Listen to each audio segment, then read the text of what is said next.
Hello everyone, this is Pratik Kode. I welcome you to our lecture series which is going on. Here we are completing complete anthropology. In this quest, we are about to finish paper 2. This is basically about me. This is a little of what I have achieved, and this is the lecture series that I am continuing, and we have reached to unit 8. We have completed 8.2 and now we are going to start with the 9.1, which is history of administration of tribal area. Now इसमें 3-4 चीज़ें आती है unit 9 में.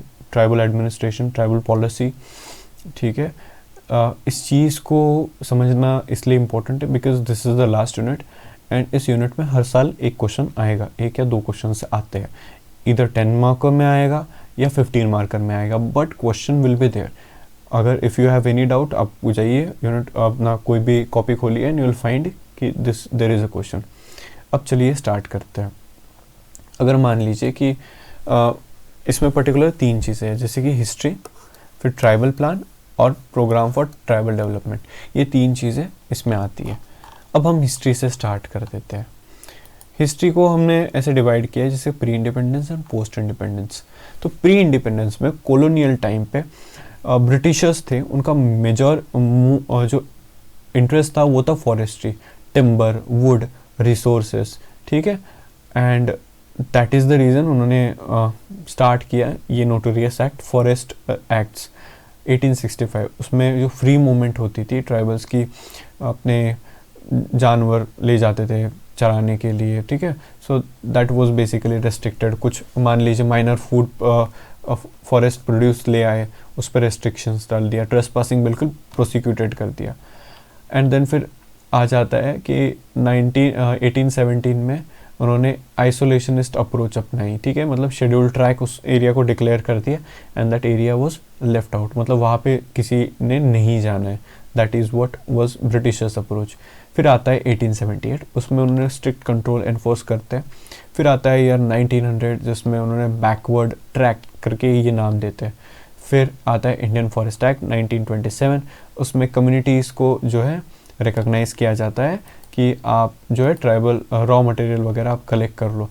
No the reason is that कि ये time जो है volatile होता है and they don't want any more resistance from that front, so दे दिया थोड़ा सा. जैसे आपने देखा है कि बहुत बार ऐसे होता है कि इंट्रोडक्शन ऑफ आउटसाइडर एक इम्पोर्टेंट रीज़न था कि कॉन्फ्लिक्ट स्टार्ट हो जाती थी. जैसे कि आप सेंट्रल इंडिया में जो भी ट्राइबल मूवमेंट्स हुए, मोस्टली रीज़न इसका ये था कि मनी लेंडर्स वगैरह थे, उन लोगों ने एक्सप्लॉयटेशन स्टार्ट कर दिया. एंड व्हेन एक्सप्लॉयटेशन, किसी चीज़ को आप एकदम एक लिमिट से ज़्यादा पुश करते हो ना, तो फिर वो रिबेल कर देती है. That was the reason. तो एक्सप्लॉयटेशन बहुत एक्सट्रीम हो, उसके कारण जो है वो एक सॉर्ट ऑफ अग्रेशन डेवलपमेंट हो जाता है ट्राइबल में and which led to resistance. Government of India act 1990, उसमें उन्होंने 2 एरिया जो है सेपरेट कर दिए, wholly excluded area and modified exclusion. ठीक है, जिसपे जो प्रोविंशियल गवर्नमेंट का कंट्रोल था दैट वाज लिमिटेड.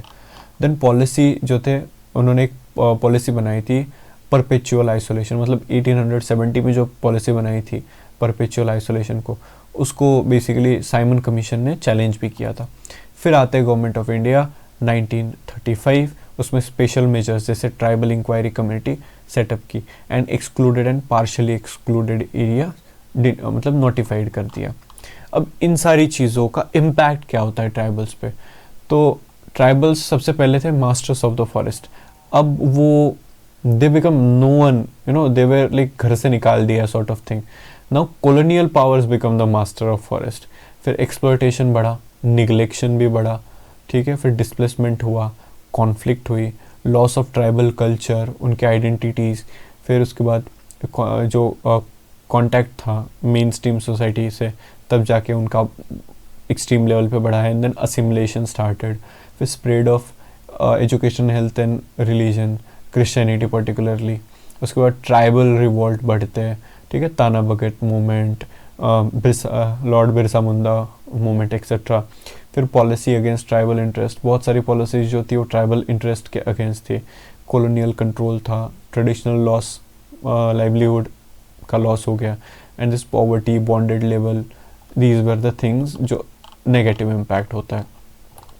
अब आते हैं पोस्ट इंडिपेंडेंट इंडिया में। इस चीज़ को समझना है क्योंकि इस यूनिट से बहुत सारे क्वेश्चन आते हैं। I am going to give you 15 marker, ठीक है, 15 मार्कर दे रहा हूँ, उसके हिसाब से आंसर्स इसमें लिखे हुए हैं। I make a dedicated video separately for 10 markers. So इसको उसी टाइप से समझना, ठीक है। पोस्ट इंडिपेंडेंस इंडिया आता है तो इसमें वेरियर एल्विन, ठक्कर बापा और नेहरू पंचशील। तो वेरियर एल्विन कहते थे कि उनको नेशनल पार्क बना के ट्राइबल्स को अलग रख दो। ठक्कर बाबा कहते हैं अलग क्यों रखना है, हम में से ही वो लोग हैं, हमारे जैसे ही है, तो असिमुलेट कर लो। तो जवाहरलाल नेहरू कहते हैं तुम रुको, तुम दोनों झगड़ा मत करो, मैं बताता हूँ क्या करना है, ठीक है। हम जो है उनको धीरे धीरे धीरे अपने अंदर ये कर लेते हैं। तो उन्होंने फिर पंचशील दिया कि ट्राइबल्स को ओन जीनस पे डेवलप करेंगे, ट्राइबल राइट को रिस्पेक्ट करो, उनको उनके ही लोगों में मतलब ट्रेनिंग दे के वही एडमिनिस्ट्रेटर करो, और एडमिनिस्ट्रेशन मत करो, और जो आप उनके लाइफ में चेंजेस लाओगे उस चीज़ से उनको जो है आप मतलब उसके बारे में सोचो, ये नहीं कि कितना पैसा खर्च कर दिया। उसके बाद आता है मोड ऑफ एडमिनिस्ट्रेशन, ठीक है, integration and optimum utilisation of resources, क्योंकि रिसोर्सेज बहुत कम थे उस टाइम पर, 1950s की बात कर रहा हूँ। So that is it. उसके बाद आते हैं BK रॉय बर्मन। इनकी रिकमेंडेशन के कारण ही फॉरेस्ट राइट एक्ट 2006 आने में एक क्रिटिकल रोल हुआ है, ट्राइबल्स की प्लाइट पे ध्यान गया कि उनके बेचारों की इश्यूज़ क्या है। BK Roy Burman was that person. उन्होंने बताया कि ट्राइबल्स जो है एक सिम्बायोटिक रिलेशन में रहते हैं, नेचर, मैन और स्पिरिट। तो ये जो ट्राइब एंड नेचर है, इनका जो एक सॉर्ट ऑफ नेक्सस था, वो हर एक एस्पेक्ट में जाता था। Tribal, polity, festival, rituals, religion, सारी चीज़ों में ह्यूमन एंड नेचर, इस nature was a central part. Then protection जो है, exploitation, protection of tribal by protection against exploitation of forest ecology. तो अगर आपको ट्राइबल्स को प्रोटेक्ट करना है तो इम्पोर्टेंट होता है कि आपने उनके नीच जहाँ वो रहते हैं उस चीज़ को आप प्रोटेक्ट करो। सो फॉरेस्ट्री प्रोग्राम एंड कंजर्वेशन, ये चीज़ें भी उसमें आती है। देन आता है कॉन्स्टिट्यूशन। कॉन्स्टिट्यूशन में 5th schedule, 6th schedule and this is a legal aspect में आ जाएगा पैसा। तो ये दो चीज़ें आती है। उसके बाद ग्रांट, जैसे कि आर्टिकल 275(1), ठीक है, स्पेशल ग्रांट दी गई है, ठीक है। उसके बाद national commission for schedule tribe, तो that is also constitutional protection. Next आते लीगल, जैसे PESA act, prevention of atrocity, civil liberty act, prevention of untouchability act, forest right act, compensation act. So ये सारे लीगल प्रोटेक्शन है। फिर आते हैं 5-year plan, उसमें schemes and policy of development of schedule tribe, जिसमें health, education, communication, infrastructure, tribal culture, connectivity, इन सारी चीज़ों पे फोकस किया जाता है। फिर आता है community development programme first 5 year में, tribal development block, modified area development approach, MADA. फिर पर्टिकुलरली वल्नरेबल ट्राइबल ग्रुप 2006 में रीनेम हुआ था, पहले था प्रिमिटिव वल्नरेबल ट्राइब्स था, उसके बाद 2006 में उसको चेंज करके particularly vulnerable tribal group change कर दिया। फिर tribal sub plan, ministry of tribal affair, special central assistance, integrated tribal development project and 12th finance 5-year plan, जिसमें ट्राइबल सब प्लान पे ध्यान दिया गया। सो ये सारी आप देखिए ट्राइब्स के लिए this are some efforts that were actually taken. अगर आप यहाँ से स्टार्ट करते हो पूरा का पूरा, सो पोस्ट इंडिपेंडेंट इंडिया में आप देख सकते हैं कहाँ हमने barrier Elwin, Thakkar Bapa, Nehru, BK Roy Burman, constitution, legal provision, ठीक है, फिर ये development programmes and these all things आप ये लिखिए, तो that is something which will be good, बहुत अच्छे मार्क्स इसमें आएंगे। इवेल्युएशन क्या है इस चीज़ का, तो rise in social indicator, health और एजुकेशन में एक राइज आता है। Corruption, actually this is not good, but corruption actually उसमें बढ़ गया। फिर इंडस्ट्रियलाइजेशन, उसमें एक्सप्लॉयटेशन भी बढ़ गया। Panchsheel actually was good on paper, idealistic on paper, but in reality Panchsheel was toothless tiger. You don't even call it as a tiger, call it as a toothless cat. That was what Panchashil was on paper. उसके बाद tribal development plan जो बने थे वो उसमें non tribal जो थे उनको ज़्यादा बेनिफिट होता है, ठीक है। एंड इकोनॉमिक रिफॉर्म्स जो हुए उसमें से ट्राइबल्स को नेगेटिवली इम्पैक्ट होता है। फंड्स जो थे वो हमेशा इनएडिक्वेट थे, ओवरलैपिंग थी उनका जो व्हाट डू यू से कि उनकी जो इशू था वो ओवरलैपिंग हुआ है, ठीक है। उसके बाद duplicity of efforts, inadequacy of efforts, corruption which was rampant. But you know apart from this और ज़्यादा इंपॉर्टेंट प्रॉब्लम यहाँ पे थी, मेन इश्यूज थे implementation of policy, corruption, lack of willingness, red tapism, ठीक है। These were main reasons, no main culprit कि tribal development क्यों नहीं हो रही थी।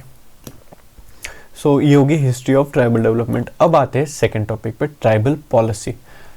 ट्राइबल पॉलिसी स्टार्ट हम करते हैं भुरिया कमीशन से, ठीक है। उसके बाद national draft policy on schedule tribe, इसमें education, traditional wisdom, health, displacement, resettlement, ठीक है, forest right, shifting cultivation, land alienation, intellectual property right issue, language, PVTG and schedule area, ये सारी चीज़ें we are going to have basic understanding. Tribal policy में क्या क्या आएगा, तो आप भुरिया रिपोर्ट से स्टार्ट करेंगे कि and then you will come to national draft policy.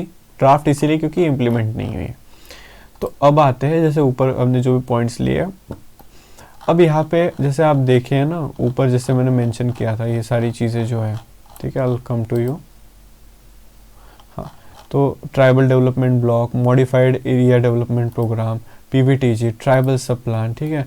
So remember the community development programme, integrated tribal development programme. तो ये जो भी चीज़ें हैं इस पे सेपरेट एंड डेडिकेटेड क्वेश्चन आता है, ठीक है।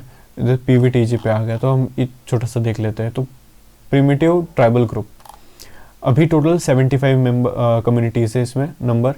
सबसे ज़्यादा आई थिंक उड़ीसा में, आई थिंक सो उड़ीसा में। फिर ये मोस्ट वल्नरेबल है। क्राइटेरिया क्या है, तो प्री एग्रीकल्चरल टेक्नोलॉजी, स्टैग्नेंट और declining population, extremely low literacy and subsistence economy. इसको आप प्लेट करके याद रखिए तो you will never forget it. Example देख लीजिए, चेंचू, बोडो, सिद्धि, असुर, कादर, कामर, कमार्स और Irula, Kota, Onge, Jarawa, Sentinelese. So 18 state and union territory of Andaman Nicobar, यहाँ पे ये कम्युनिटीज़ मिलती है। 2006 तक पर्टिकुलरली प्रिमिटिव ट्राइबल ग्रुप था। 2006 में इसका नाम गवर्नमेंट ने चेंज कर दिया, पर्टिकुलरली वल्नरेबल ट्राइबल ग्रुप। 1973 में देवर कमीशन ने ये पर्टिकुलर कैटेगरी, सेपरेट कैटेगरी बनाई थी।